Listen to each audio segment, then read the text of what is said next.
Hi everyone, today we're going to take a slightly different look at Dirty Bomb. Many new players to the game are looking at the phrase free to play with some interest. They want to know if free to play also means pay to win, whether the game is a level playing field, and ultimately whether or not it's worth their time. Let's be clear, these are totally valid questions to have of any game. What's more, I've seen some confusion and misinformation floating around as well, so I wanted to clear things up for new players.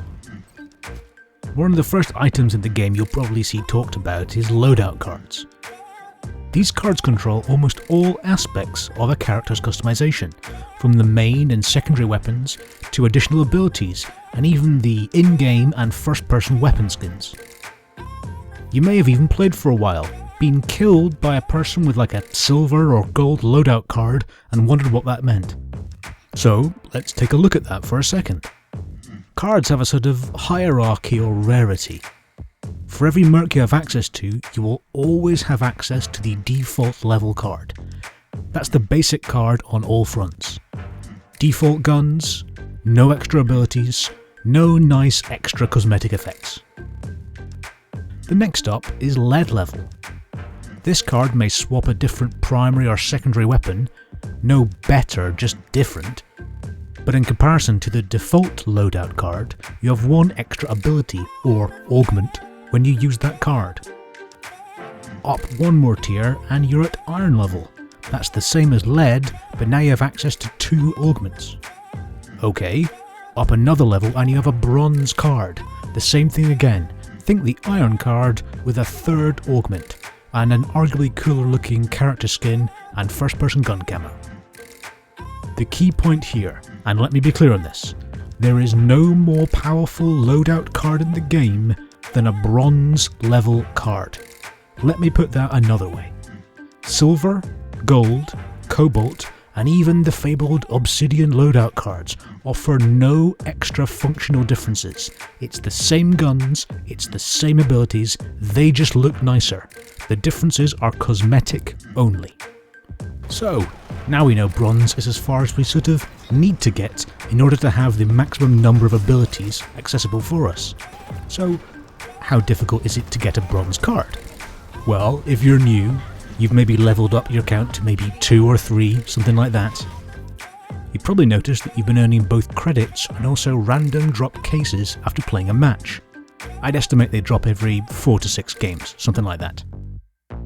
If you open those cases, you get a chance of obtaining a specific loadout card. Those normal cases have a chance of almost every level of card, but the percentage breaks down as follows. You have 80% chance of getting a lead level card, a 15% chance of iron, a 3% chance of bronze, and then it keeps dropping down. So to put that simply, you have an 8 out of 10 chance of getting a lead loadout card from opening those normal cases. But, as you may already know, you can also trade up those cards to ones of a higher tier if you don't want to use it. You need 3 lead cards and 500 in-game earned credits to make 1 iron card, and 3 iron cards and 1,000 credits to make 1 bronze card. So, a bronze card is worth, at most, 9 cases and 2,500 credits. Those 9 cases can come from random drops at the end of matches, or by buying them for 1,000 in-game credits from in the store. You can achieve a peak power card with relative ease in Dirty Bomb. Just because you see someone with a gold or a glistering blue cobalt card does not mean that they are at an advantage. Again, just to be clear, any abilities available at silver, gold and even cobalt level are also accessible at bronze level. There is a large degree of RNG, or random number generation, during the trade-up and case drop system. You may have to try a few times to get the specific card that you want. If you get a number of bronze cards that don't suit you, then you can simply trade those up to a silver card with a cool looking skin. If you're super unlucky, or simply don't want to try the RNG route, then the developers have recently added a way to buy bronze cards directly from the in-game store, with either real money or 17,500 in-game earned credits. So, the route to the bronze card that you want is entirely up to you. The other thing you can buy in Dirty Bomb with real money is access to the Mercs, or characters themselves. Skyhammer, he's the guy who throws the airstrike marker, and Aura, that fast-moving medic, are permanently free. And additionally, there's 3 Mercs on free rotation, and they normally cycle every couple of weeks. To permanently unlock a Merc, you need 30 to 50,000 credits, or you can do it with real money. So the question becomes, how easy is it to earn those 50,000 credits from normal play? Well, with the recent mission system, you can earn bonuses of up to 3,000 credits every 3 hours. So if you're an old guy like me and I can't play for hours and hours at a time, let's guess I earn, say, 3,000 credits on average per day. That's combined credits earned per game and bonuses, less a few credits because I'm partial to buying the occasional case as well. I guess it's, say, 16 to 17 days to save up enough for a new Merc.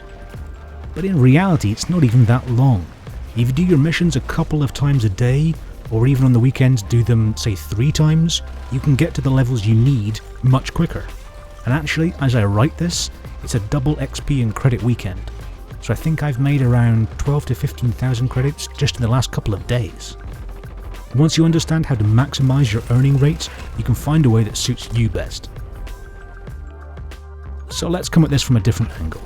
Hypothetically speaking, imagine you are a rich prince or princess of, well, somewhere, or you happen to find an oil field in your back garden. You have approximately $500 billion to spend playing Dirty Bomb. What can you do with that money? Well, as we've already discovered, you can't buy cards with any more power than bronze level, so there's no real advantage to be gained there. You can access all the Mercs, but learning how to play them, and realistically they aren't all gonna suit how you like to play anyway, doesn't give you a real advantage either over, say, a carefully saving, knowledgeable player. In fact, you could argue that playing the Mercs when they're actually on free rotation is a more measured way to learn the game and learn how you like to play it, and can ultimately lead to better buying decisions.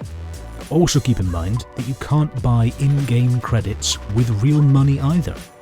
So if you want to trade up the cards you have, you need to play the game and earn them. A wad of money doesn't let you shortcut actually playing the game. So, let's summarise. Do a too long didn't read for all you folks who just skipped to the end. There is no more powerful card than the easily attainable bronze level. There's no special ammo or better guns for those upper tier loadout cards. When you meet someone with an eye-wateringly beautiful, glittering cobalt skin, you have the same grade weapons. If your aim is better, you're gonna make that guy sit the hell down. Peak power, in terms of the additional abilities or augments that you can use, is bronze level. Silver, gold, and so on are cosmetic only. Any loadout card configuration you see is available at bronze level. You can unlock Mercs in a reasonable timescale if you choose to save your credits. And yes, I agree, it's tough not to spend them on cases, I know. The key point here is to focus on your missions. You can earn bonuses of up to 3,000 credits every 3 hours. So to anyone who wondered how the economy of Dirty Bomb works, I hope you found this of help. Thank you very much for watching this video, I hope you enjoyed it. If you did, why not leave me some feedback or hit that subscribe button, it really helps me out. If you have any comments or questions, or simply want to tell me that you killed me in a match yesterday, I direct you to the lovely comment section below. I read them all. Thank you again for watching, and I'll see you next time. Take care.